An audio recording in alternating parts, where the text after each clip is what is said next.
할렐루야. 오늘 고난 중의 믿음 두 번째, 지난주에는 에베소 교회였죠. 그래서 서머나 교회입니다. 같이 보겠습니다. 고난 중의 믿음. 이렇게 많이 듣는 얘기 가운데 하나가 뭔가 하면, 교회 가면 부담이 된다. 교회 가면 부담이 된다 하는 소리를 많이 듣습니다. 여러 가지가 있겠지만은 왜 부담이 돼요? 교회 가면 이런 거죠. 죄가 많아서 내가 죄가 많아서 양심의 가책이 돼. 교회 안 가면 그런 마음이 싹 없는데 그래서 부담이 된다. 내 삶이 깨끗하지를 못해. 교회 가면 약간 비답해 가는 것 같아서 부담이 돼. 교회는 착한 사람들이 가야 되는 곳 아니야. 선한 사람들이. 나는 그렇지 못해. 안 가고 양심의 가책을 안 느끼는 게 낫지. 그래서 부담돼. 교회 가서 목사님 설교 들으면 찔려. 그래서 목사님이 지적을 안 해도 내가 나를 자꾸 지적하게 되고 정죄하고 심판하게 되고 부끄러워. 그리고 또 약간 부정적인 겁니다. 교회 가니까 다녀봤거든. 그런데 잘난 사람들이 많아. 잘난 사람들이 많아. 그리고 그래서 부담돼. 교회 가야 되는데 돈 있는 사람들이 있더라고. 똑똑한 사람들이 많고 나는 가난해서 나는 배운 것이 없어서 그래서 교회 가는 게 부담이 돼. 이런 사람들이 있어요. 그런데 지금 이 교회가 어떤 교회냐면요. 지난주에 했던 에베소 교회예요. 에베소 교회를 묵상을 해본 거예요. 교회에 대한 인식이 잘못된 거잖아요. 그렇죠? 잘못된 거잖아요. 에베소 교회의 모습. 바리새인들이 같은 사람들이 교회에 꽉 차 있는 거예요. 의로운 척하는 사람들. 책망을 받잖아요. 여러분 잘 아시잖아요. 그러나 우리 예수님이 말씀하셨잖아요. 예수님이 뭐라고 그랬어요? 내가 의인을 부르러 온 것이 아니라 죄인을 부르러 왔다. 그러니까 교회는 죄인들이 부담 가지면 안 되는 거 누구나 다 와야 돼. 또 마태복음 11장 28절에 예수님 말씀하셨잖아요. 수고하고 무거운 짐진 자들아 다 내게로 오라고 그랬잖아요. 부담이 없어야 돼. 그런데 우리 지난주에 에베소 교회에 칭찬이 독이 됐어요. 지난주 말씀을 다시 한번 말씀을 드리면 에베소 교인들은 말씀으로 쫙 무장이 됐어. 말씀 중심적이야. 이성적이야. 그 다음에 교회 안에 누가 흔들리게 하고 교회를 막 허물게 하는 사람을 딱딱딱 분별해서 딱 제거시켜 흔들리질 않아. 그 다음에 열심도 있고 수고도 있고 인내도 있어. 칭찬받았잖아요. 그런데 책망을 받았어요. 뭐예요? 처음 사랑을 잃어버렸다. 그러니까 그것이 위선이 돼버리는 거예요. 형식이 돼버리는 거예요. 아까 이런 사람들이 오기가 참 민망해. 왜? 다 의인인 척하고 있으니까. 그래서 회개하라 이렇게 또 책망을 했죠. 오늘은 서머나 교회인데요. 제가 묵상을 길게 해보는 거예요. 또 부담이 돼 교회 가는 게 또 이번에 다른 각도에서 참 제가 깨닫는 것을 좀 나누는데요. 교회 가는 게 부담이 돼요. 왜 부담이 되냐? 교회 가서 신앙생활을 제대로 하려니까 손해가 나을 것 같아. 그리고 조금 희생을 해야 될 것 같고 왕따 당할 것 같고 신앙생활 제대로 하려니까 좀 외롭기도 하고 또 포기해야 될 것도 많고 헌신해야 되고 충성해야 되고 이런 말 나오는데 열심히 해야 되고 부담돼. 이미 교회 나와서 한 번 들어 그냥 교회는 이렇게 안 하니까 그냥 그 주일마다 예배 드리고 나오는 많지만 처음 나오려고 하는 사람들이 그게 있어. 또는 말씀을 들으면서도 약간 마음에 이렇게 찔림이 돼, 부담이 되는 분도 있을 거예요. 그 교회가 어떤 교회냐? 그 고난과 어려움과 시련, 이런 속에서 그래서 교회 가는 게 부담이 돼. 과연 그런가? 오늘 이제 서문화 교회를 묵상하면서 한번 해답을 찾으시기를 주의 이름으로 축원합니다. 오늘 서문화는요, 이 소아시아의 그 인근에서 아주 부유한 도시입니다. 부유한 도시에 오늘날로 말하면 터키 지역이에요. 그래서 항구 도시, 부산같이 인천같이 항구 도시고 상업 도시고 물질적으로 풍요한 도시가 서문화 지역이에요. 그러니까 먹고 마시고 즐기고 향락 문화가 잘 발달된 곳이에요. 환경적으로는 그런 지역이 서문화 지역입니다. 그리고 또 로마 황제가 기독교인들을 막 핍박을 했어요. 그러니까 거기서부터 핍박이 시작됐고, 또 이 서문화 교회 안에 자칭 유대인이라는 사람들이 무리가 딱 기득권을 가지고 있어가지고 막 순수하게 신앙생활을 하려고 하는 사람들을 어렵게 하고 힘들게 해요. 그러니까 문화적으로, 경제적으로, 환경적으로, 정치적으로, 종교적으로 신앙생활하기가 굉장히 힘든 지역이 서문화 교회 지역이에요. 여러분 잘 아시잖아요. 옛날 우리가 못 살고 못 먹고 힘들고 어려울 때 신앙이 다 순수하고 잘했어요. 근데 향락 문화가 있고 먹고 살만하니까 신앙생활이 나태해지잖아요. 신앙생활하기가 누가 핍박을 안 하는데도 더 힘들잖아요. 이런 상황이 서문화 교회 상황입니다. 아주 유명합니다. 이 서문화 교회에 그 유명한 그 실제 사례가 있는데, 순교자 폴리캅이라는 사람이 있어요. 폴리캅. 이건 하나 좀 기억을 했으면 좋겠어요. 따라해보겠습니다. 폴리캅. 폴리캅이라는 사람이 있었는데, 이 사람이 순교를 했어요. 근데 그 서문화 교회 지역에 있었는데, 뭐라고 그랬는가 하면, 지금이라도 황제의 핍박이 있었으니까 황제를 왕으로 모셔야 되는데 예수를 믿으니까 지금이라도 예수 믿는 것을 안 믿겠다고 입으로라도 가짜로라도 너 살기 위해서라도 예수 안 믿는다고 해라. 그러면 살려주겠다. 이랬어요. 그런데 이 폴리캅이라는 사람이 거부합니다.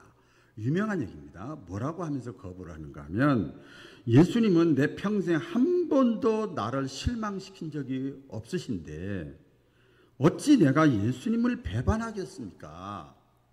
그러면서 활활 타오르는 그 장작더미 속으로 스스로 들어가서 순교한 사람이 폴리캅입니다. 이런 지역이 서문화 지역입니다. 그러니까 환경적으로 이 서문화 지역에서 신앙을 지켜나간다는 게 얼마나 힘든지 몰라요. 우리 코로나 겪으면서 알잖아요. 사회적으로 조금 압박만 있어도 믿음이 다 막 와야 되잖아요. 뭐 이런 상황이었어요. 그리고 고난 중에 빛나는 믿음을 가지고 있었던 교회가 서문화 교회 신자들입니다. 오늘날 저와 여러분에게 큰 도전이 되고 영적인 교훈이 주어지는데, 이때 예수님께서 이들에게, 서문화 교회 신자들의 고난 중에 믿음을 지켜나가는 자들에게 이 메시지를 하나 줍니다. 그게 뭔가 하면, 내가 장차 받을 고난을 두려워하지 말아라. 고난이 계속 올 터인데 두려워하지 말아라. 내가 감당할 힘과 능력을 주겠다. 그렇게 말씀을 하는 거예요. 여러분, 우리가 때로는 신앙생활을 하면서 그 신앙으로 인해서 어려운 고난과 시련을 겪을 때가 있습니다. 많잖아요. 신앙 때문에 믿음 지키려고 하다가 막 고난을 당할 때가 있잖아요. 그럴 때 과연 내가 금보다 더 귀한 믿음, 아까 기도할 때 그러죠. 그 믿음을 내가 지켜갈 수 있을까? 한번 반성하고 또 점검하는 시간 됐으면 좋겠습니다. 오늘 그 서문화 교회에 그 말씀하시는 분은 주님의 모습이 다 각각 다르게 등장한다고 그랬죠. 말씀하신 분의 정체, 주님의 모습은 뭔가 하면 8절입니다. 우리 영상에 안 나오네요. 자, 8절. 다 같이 한번 읽어볼까요? 시작. 서머나 교회 사자에게 편지하라. 처음이며 마지막이요 죽었다가 살아나신 이가 이르시되. 이때 여러분 다 다르다고 그랬잖아요. 서머나 교회에 주님이 말씀하시는데 어떤 모습으로 나타나시는가 하면 나는 처음이고 마지막이야. 나는 죽었다가 다시 살아난 자야. 이렇게 예수님이 말씀을 하시는 거예요. 그러니까 죽음의 권세를 깨트리시고 죽음의 문제를 해결한 자가 나야. 죽었다가 내가 다시 살아났어. 여러분 성경의 모든 내용은요 생명 이야기입니다. 생명. 죽음의 권세를 깨트렸다. 기독교 신앙의 본질입니다. 그래서 어제도 계시고 오늘도 계시고 앞으로도 계시고 과거 현재 미래 영원토록 너를 다스리고 지도하고 보호하고 지킬 분은 나밖에 없어. 예수님께서 자기 자신에 대해서 그렇게 말씀을 하는 거예요. 그 다음에 두 번째 우리 위로와 칭찬이 있습니다. 우리 9절 상반절인데요. 또 다 같이 읽겠습니다. 시작. 내가 내 환난과 궁핍을 알거니와. 따라하겠습니다. 알고 있다. 서머나 교회 신자들이 이 환경적으로 내부적으로 신앙 지켜나가기 힘든 상황에서도 끝까지 믿음을 지키고 이 신앙생활하는 걸 누가 알아준다고요? 우리 주님이 다 알고 계셔. 여러분 그렇잖아요. 누군가가 내 마음, 심령, 상태, 아픔, 괴로움 이걸 누군가가 이해만 해줘도 제가 상담 코칭을 이렇게 공부할 때 보니까 그렇더라고요. 들어만 줘도 고개만 끄떡끄떡 해주고 공감하고 경청만 해도 스스로 치유가 된다는 거예요. 우리 주님이 다 알아주는 거예요. 환난과 궁핍을 다 알고 있다. 네가 그 환경 속에서도 끝까지 믿음을 지켜나가려고 하는 거. 그런데 이 환경은 주변의 환경은 이 사람들이 전부 향락 문화에 젖어 있고 죄와 결탁하고 그것이 교회 안에까지 들어와 있고 막 그래요. 그래서 죄의 본성이 막 사람들이 너무 좋잖아요. 여러분 좋잖아요. 네? 너무 좋잖아요. 그렇잖아요. 먹고 마시고 즐기고 죄짓고 막 돌아다니고 막 좋잖아요. 육신의 만족과 기쁨을 추구하는 것. 이것이 당연히 뭐하고 딱 연결이 되는가 하면 죄하고 연결이 되는 거예요. 그래서 죄의 본성 우리가 잘 알잖아요. 죄의 본성은 하나님과는 거리가 먼 거예요. 하나님의 영광, 하나님의 기쁨, 진리, 선, 의, 의과하고는 거리가 멀어. 그 잘못된 그 생각들이 이 교회 안에가 사회 속의 분위기가 교회 안에까지 쑥 들어와 있는 거예요. 그래서 교회에 예배드리고 찬양을 하는데 인본주의야. 그 다음에 향락주의고 물질주의고 이기주의고 자기 중심주의 분위기가 막 교회 안에까지 싹 들어오는 거예요. 죄의 본성이 그것들을 막 그냥 부추기는 거죠. 부추기는 거예요. 그럼에도 불구하고 이 환난과 궁핍 가운데서도 서머나 교회는 믿음을 지킨 사람들이 세상과 타협하지 않고 믿음을 지키는 사람들이 있었어요. 그것 때문에 가난해. 그것 때문에 욕먹어. 그것 때문에 비방을 받아. 교회 밖에서도 핍박이 있고 교회 안에서도 이따 이제 말씀드리겠습니다만은 너무 힘들게 하는 사람들이 많아.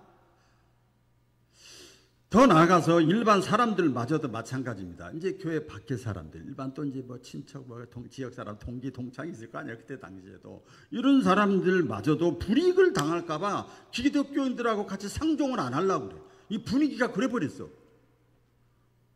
그런 상태예요. 경제적으로 어렵고 왕따 당하고 이랬어요. 이걸 주님이 다 알고 계신대요.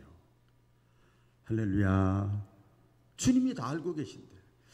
제가 신앙생활하고 또 목회하면서 환경이나 사람이나 물질이나 여러 가지 굉장히 어렵고 힘든데 막 그때 이제 뭐 작정 기도를 하든지 기도를 가든지 이게 기도를 하면은 갑자기 내가 이렇게 해줄게 이게 아니고 주님이 내가 다 안다. 내가 네 마음, 네 형편상 다 안다. 그러면 그냥 싹 해결돼 버리더라고. 할렐루야. 그래요. 주님이 다 알고 계시다는 얘기예요. 그러면서 칭찬을 합니다. 오늘 그 9절 상반절에 보면 칭찬을 합니다. 자, 우리 읽어볼까요? 시작. 실상은 내가 부요한 자니라. 네 궁핍, 어려움, 고난, 가난, 아픔, 괴로움 이렇게 있지만 그러나 너 사실 부자야. 할렐루야. 너 굉장히 부자야. 우리 주님이 말씀하시는 거예요. 이 땅에서는 비록 힘들고 어렵고 가진 것이 없지만 어떤 면에서 보면 우리 세상 사람들이 볼 때 좀 별별 일 없지만 우리 주님은 그 사람을 크게 보는 거예요. 천국을 소유한 자고 땅에서의 삶을 우리가 잘 아는 대로 뭐 고작 90, 100 뭐 이렇게 살지만 천국에서는 영원한 기쁨, 하나님의 은혜를 내가 누리게 해주겠다. 너 부자야. 너 더 큰 거 갖고 있잖아. 이 땅에서 너 100만 원 갖고 그래. 저쪽에서는 수억만금이야. 네가 누가 부자인가 봐봐. 그렇게 말씀하시는 거예요. 그래서 고린도후서 6장 9절 10절 말씀은 사도 바울도 그랬지 않습니까? 사도 바울도 겉으로 볼 때는 외롭고 고난이고 아픔이고 그랬잖아요. 근데 이렇게 또 신앙생활하는 자들에게 권면을 합니다. 다 같이 또 읽어볼까요? 고린도후서 6장 9절 시작. 무명한 자 같으나 유명한 자여, 죽은 자 같으나 보라 우리가 살아있고, 징계를 받는 자 같으나 죽임을 당하지 아니하고, 근심하는 자 같으나 항상 기뻐하고, 가난한 자 같으나 많은 사람을 부요하게 하고, 아무것도 없는 자 같으나 모든 것을 가진 자로다. 할렐루야. 겉으로 볼 때, 불신앙의 눈으로 볼 때, 이해관계, 이기주의, 인본주의 이 관점에서 볼 때는 여기 사도 바울 표현 그대로 이름도 없는 자 같고, 징계받는 자 같고, 근심하는 자 같고, 가난한 자 같고, 아무것도 없는 자 같으나 사실은 모든 것을 가진 자다. 네가 부자야, 네가 부자야. 그러니까 여러분, 우리가 신앙생활 하면서 어떤 유혹, 고난, 아픔, 시련이 있어도요, 세상의 문화, 이 세대의 풍조에 우리가 흔들리면 안 되는 거예요. 할렐루야. 타협해서도 안 되고, 흔히 말하는 대로 현대판 선악과가 있어요. 그걸 따먹어서는 안 돼요. 그럴듯하고 지혜롭게 보이지만 그걸 따먹으면 안 되는 거예요. 여러분, 저 자신부터 내 믿음이 언제 생겼나? 내 믿음이 언제 생겼나? 여러분 다 믿음 있으니까 이 자리에 나온 줄로 믿습니다. 내 믿음이 언제 생겼나? 가만히 한번 생각을 해봐요. 고난 중에 있을 때, 힘들고 어려울 때, 삶의 어려움 속에서 하나님의 은혜, 하나님의 살아계심, 하나님의 사랑을 내가 체험하면서 믿음이 생긴 거예요. 그래서 고린도후서 12장 9절에 보면 사도 바울이 이렇게 자기 자신도 믿음이 이제 생겼잖아요. 내 은혜가 내게 족하도다. 그 이유는 내 능력이, 내 믿음이 약한 데서 온전하여집니다. 너 믿음이 어디서 생긴 줄 아냐? 너 약할 때, 힘들 때, 어려울 때, 고난 중에 있을 때, 그때 내가 살아있는 것, 내가 너와 함께 하는 것, 내가 너를 만나준 것, 그래서 네가 믿음이 생긴 거야. 할렐루야. 예? 그래서 믿음이 단단해진 거야. 그래서 신앙은 여러분 체험이야, 체험. 아니, 사모나 교회가 참 어렵고 힘든데 우리 주님이 너 부자야, 너 부자야 말씀하시는 거예요. 다 부자 되시기를 주의 이름으로 축원합니다. 그 다음에 또 세 번째 보면 거짓된 비방이 교회 안에서 있었어요. 자칭 유대인이라는 자들 말씀 나오죠. 자칭 유대인인, 오늘날로 말하면 교회 안에서 터줏대감. 오래된 신앙인들의 누구를 비방하는가 하면 교회 안에서 끝까지 믿음을 지켜나가려고 하는 사람. 아니 뭐 그냥 교회 코로나인데 교회 가지마, 집에서 드려, 막 예를 들어서 그렇다는 거예요. 다 그런데 왜 그래? 왜 너만 유독히 그래? 다 이렇게 하는데 네가 뭐 툭 튀어나와서 이렇게 해? 막 이런 거랑 똑같은 거예요. 자칭 유대인이라는 자들이 그렇게 믿음을 지켜나가려고 하면 칭찬해야 될 거 아닙니까? 근데 비방을 하는 거예요. 자기들이 못하니까 비방하는 거예요. 여러분, 내가 하면 비방 안 해요. 절대. 못하고 안 하니까 비방하는 거예요. 순수하게 믿는 자들, 열심히 믿는 자들을 비난하고 막 정죄를 합니다. 그래서 원수가 멀리 있는 게 아니고 안에 있는 거, 집안에 있고 구역에 있고 기관에 있는 거죠. 걸림돌 장애물이 되는 거예요. 그들이 예수님 사역 당시에 누구냐면 바리새인, 사두개인, 서기관들이었어요. 너희가 하나님 앞에 나오는 걸 너희가 걸림돌이 돼서 막는도다, 예수님이 말씀을 하잖아요. 그런데 여기 말씀 보세요. 그들은, 유대인들은 참 신자가 아니고 실상은 사단의 무리라 그랬어요. 여러분, 예수님이 베드로에게 사탄아 물러가라 그랬어요. 베드로가 사탄이 아니에요. 그때 그렇게 사탄이 좋아하는 모습으로 이렇게 분열을 일으키고 정죄하고 심판하고 평가하고 하는 거, 이게 사탄의 역사단 말이에요. 오늘 본문에 그러잖아요. 사단의 무리라. 그래서요, 우리가 신앙생활은 늘 긴장감이 있어야 돼요. 우리 개혁주의라고 그러거든요. 개신교라고 그래요. 고칠 개자 개신교라고 그래요. 정통이지만, 그러니까 늘 고치는 거야. 늘 영적 긴장감이 있어요. 조심해야 돼요.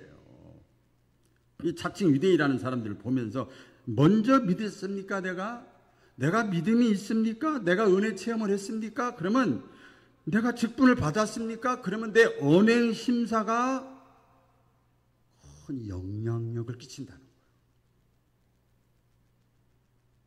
내 언행 심사가. 어때? 제가 지금 설교를 하잖아요. 목사의 설교보다, 또 교회에서 열심히 막 본받을 만큼 충성 봉사하는 것보다 먼저 믿은 자들의 언행 심사가 더 큰 영향력이 있다는 거예요.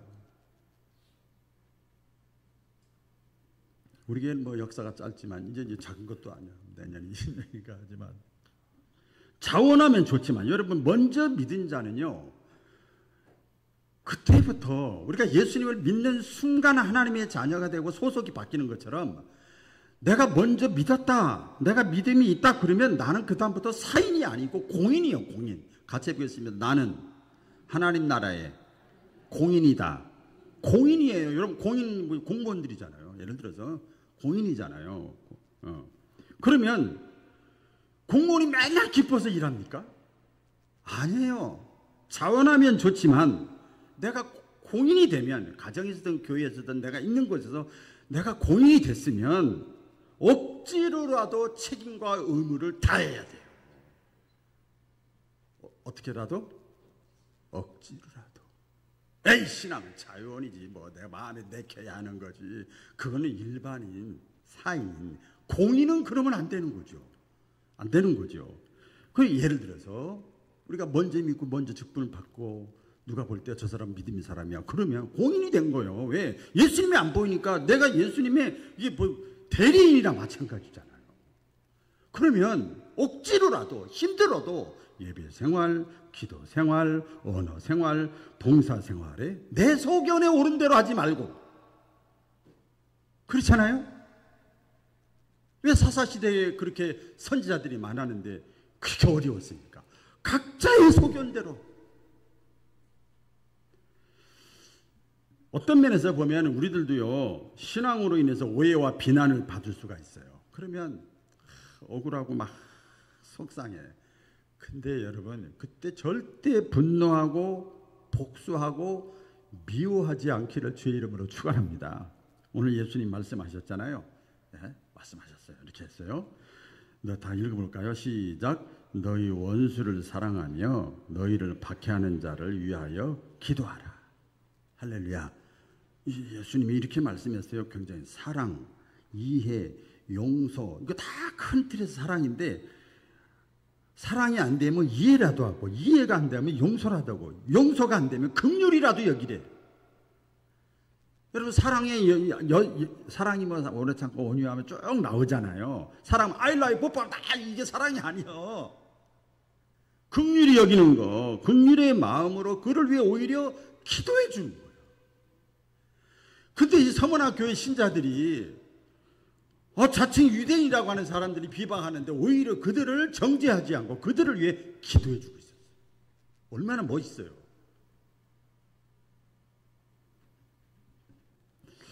칭찬을 받은 거예요. 그 다음에 이제 마지막 권면을 합니다. 죽도록 충성하라. 같이 해보겠습니다. 죽도록 충성하라. 따라 하라니까 따라 하시면 됩니다. 예수님은 서문화 교회 그럼에도 불구하고 이게 보통이 아니야. 같이 해보겠습니다. 그럼에도 불구하고 힘들어요, 어려워요, 비방받아요, 환경적으로 가난해요, 막 손해나요, 외로워요, 고독해요, 속상해요. 그럼에도 불구하고 우리 주님은 너 부자니까 너 죽을 때까지 충성하라는 거예요. 야, 할렐루야. 죽도록 충성하라. 순교의 가능성까지 염두에 둔 도전적인 말씀이죠. 여러분, 어떤 사람이 복 있는 사람이에요? 손에 쟁기를 잡고 뒤돌아보지 않는 자, 고난 중에도 끝까지 믿음을 지키는 자가, 요한계시록 2장 10절입니다. 끝까지 믿음을 지키는 자가 복이 있는 사람이다. 가난한 사람은요, 돈이 없어 가난한 게 아니고요, 젊어도 작은 일에 흔들리고 낙심하는 자는 가난한 자예요. 많이 배웠어도 작은 일에 흔들리고 낙심하는 자는 가난한 자예요. 내가 가졌어도 작은 일에 흔들리고 낙심하는 자는 가난한 자죠. 신앙의 연륜이 있음에도 불구하고, 직분이 가지고 있음에도 불구하고 작은 일에 흔들리고 낙심하는 자는 가난한 자죠. 반대로 제가 이제 반대로 이렇게 묵상을 해봤어요. 그럼 누가 부자냐? 비록 내가 늙었어도 어려움에도 흔들리지 않는 사람이 부자요. 내가 가진 것이 없어도 어떤 어려움에도 그 믿음을 끝까지 지키는 사람이 부자요. 내가 배운 것이 없어도 끝까지 믿음을 지키는 자가 부자요. 그렇잖아요? 내가 직분이 없어도, 교회 다니지 얼마 안 돼도, 성경을 다 외우지 못하고 알지 못해도 어떤 어려움 속에서도 믿음이 흔들리지 않고 믿음을 지키는 사람이 부자요, 부자. 여러분 보세요. 믿음의 사람들 겉으로 볼 때는요, 다 약했습니다. 제가 저도 깨달았어요. 모세가 하나님의 부름 받을 때 80세에 부름 받았어요. 그게 뭐예요? 지금 노인이다 그 말이요. 약해. 아무 힘도 없어요. 근데 하나님을 믿는 믿음 때문에 강하게 쓰임받은 거예요. 그렇잖아요? 또 보면 뭐 수도 없습니다만은 소년 다윗이 골리앗과의 장군에서 싸우잖아요. 겉으로 볼 때는 어린 소년이요. 아무 힘도 없어.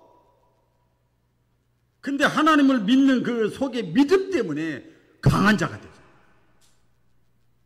오병이어 기적도 마찬가지 아닙니까? 어린아이의 그 헌신, 그것 때문에 제자들까지도 이거 가지고 뭐 누구 코에 발라요? 이랬잖아요. 그 믿음으로 드렸더니 기적이 나타나잖아요. 겉으로 볼 때는 별볼일 없게 보이는 거예요. 헌금도 마찬가지. 과부의 그 허부가 헌금 있잖아요. 겉으로 볼 땐 너무 작은 거예요. 그런데 믿음으로 드렸, 자기가 가진 거 전체 드렸어. 그게 그 전체야. 너무 가난하니까. 그러니까 갑절에 복을 주시는 거예요. 구약에 보면 가나안 땅에 들어가기 전에 여리고성을 도는데 돌라고 그러잖아요. 싸우라고 그런 게 아니라 돌래. 어리석잖아요. 이게 약하게 보이잖아요. 무능하게 보이잖아요. 이해가 안 되잖아요. 그런데 돌라고 하는 거예요. 근데 믿음으로 돌았을 때 승리했잖아요. 그러니까 여러분, 우리 말씀 잘하는 말씀, 믿음의 사람은, 이런 믿음을 가지고 있는 사람은 세상이 그 사람을, 마귀가 그 사람을 이겨먹을 수가 없어. 일당백이요, 일당백. 자, 옆에 사람 쳐다보시면서 당신을 보니 일당백입니다. 쑥스러워도 또 서로가 하는 거니까 한 번 더 시작. 당신을 보니 일당백이군요. 여러분, 우리가 도전을 받아야 돼요.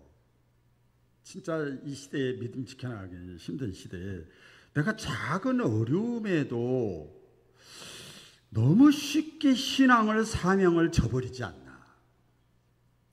이 서문화 교회를 지금 묵상하면서, 그렇죠?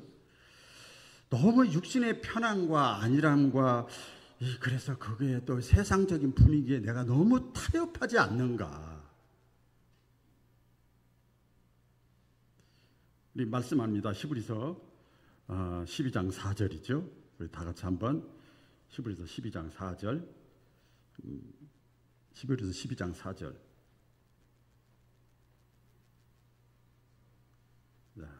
자, 히브리서 4장이죠. 자, 제가 읽겠습니다. 너희가 죄와 싸우되 아직 피 흘리기까지는 대항하지 말아라. 우리 그 앞절인데 지금은 미리 넘어가 버렸어요. 너희가 죄와 싸우되 피 흘리기까지 대항하라. 야, 여러분, 신앙생활은 영적 싸움이에요. 따라해봐요. 신앙생활은 영적 싸움이다. 영적 싸움이에요.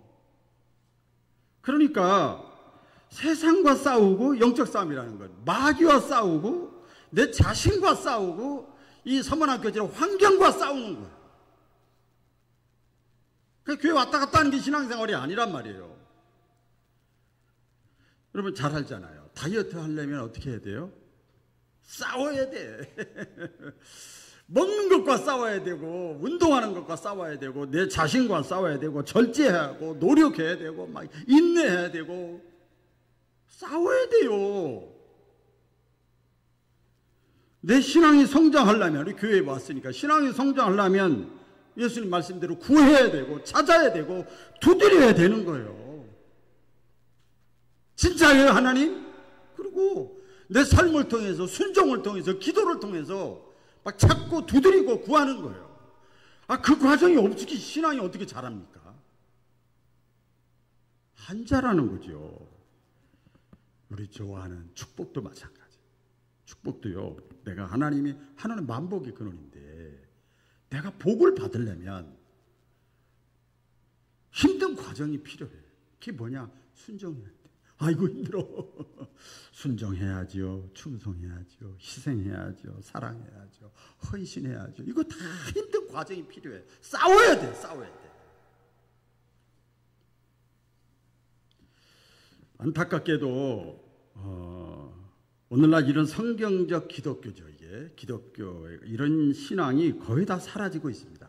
기복신앙, 미신신앙으로.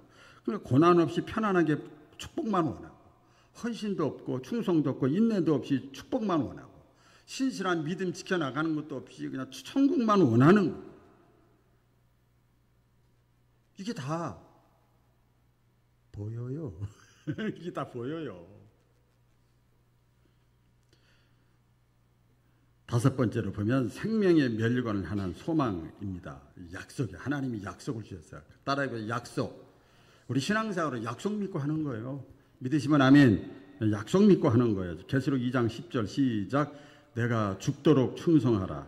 그리하면 생명의 멸류관을 내게 주리라. 아멘. 예수님은 끝까지 그럼에도 불구하고 내부적으로 외부적으로 환경적으로 물질적으로 정신적으로 모든 면에서 어려움이 있어도 끝까지 믿음 지키는 것에서 조금 더 뛰어나서 극복해서 충성하래요.